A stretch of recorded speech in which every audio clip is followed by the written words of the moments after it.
go back after spending an hour in the commute.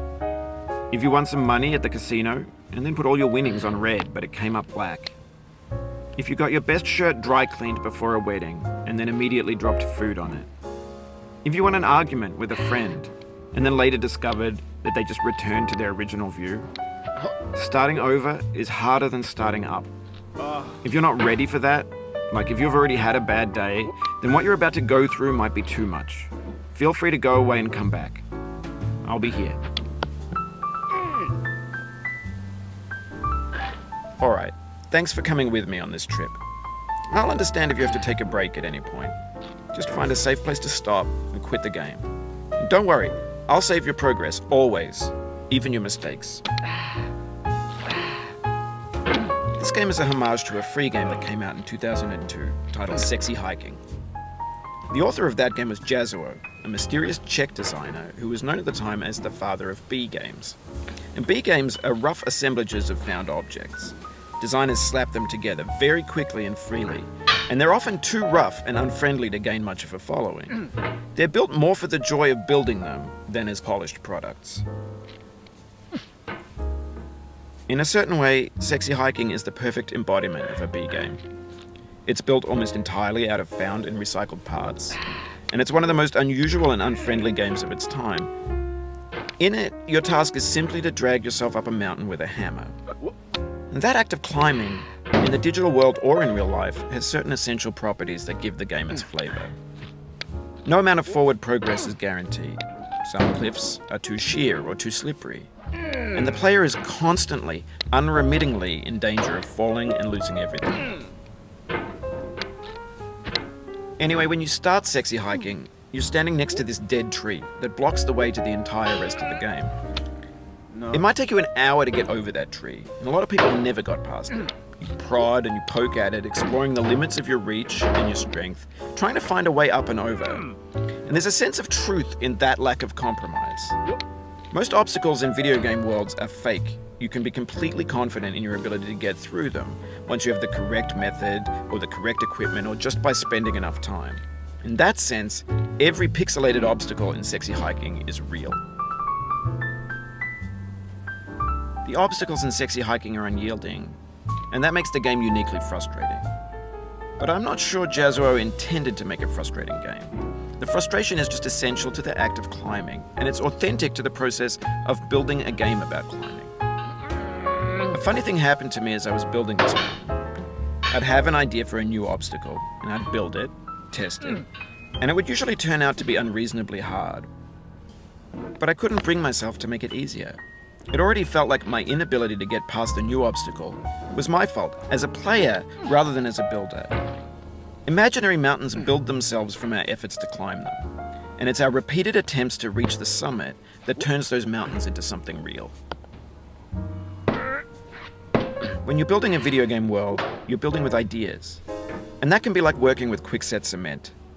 You mold your ideas into a certain shape that can be played with, and in the process of playing with them, they begin to harden and set until they're immutable, like rock. And at that point, you can't change the world. Not without breaking it into pieces and starting fresh with new ideas.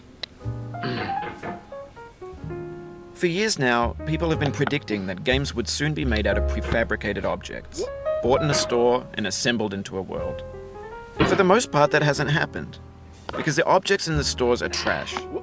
I don't mean they look bad or that they're badly made, although a lot of them are.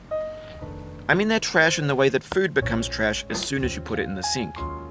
Things are made to be consumed and used in a certain context, and once the moment is gone, they transform into garbage. In the context of technology, those moments pass by in seconds. Over time, we've poured more and more refuse into this vast digital landfill that we call the internet. It now vastly outnumbers and outweighs the things that are fresh and untainted and unused. When everything around us is cultural trash, trash becomes the new medium, the lingua franca of the digital age. And you can build culture out of trash, but only trash culture. B games, B movies, B music, B philosophy. Maybe this is what digital culture is.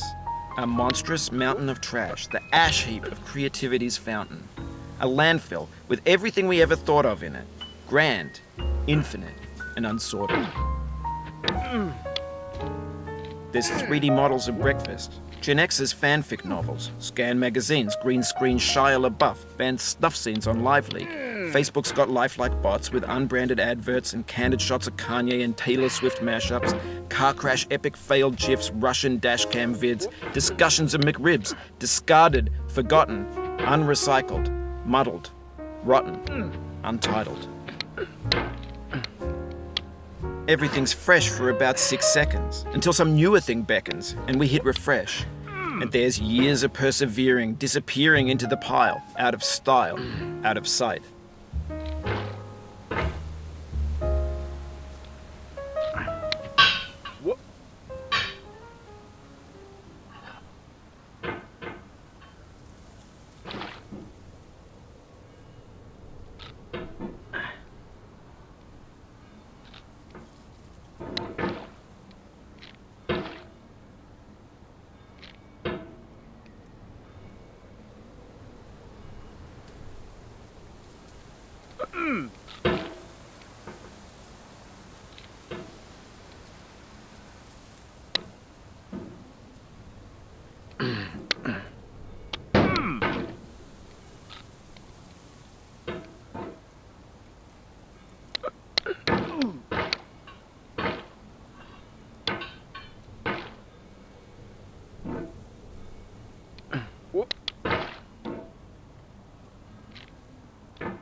You've done this part before. You know it's possible.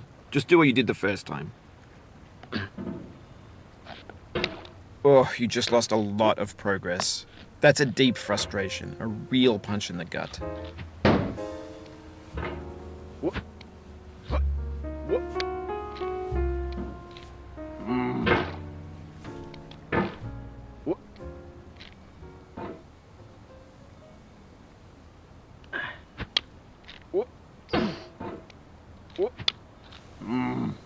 Oof, sorry about that.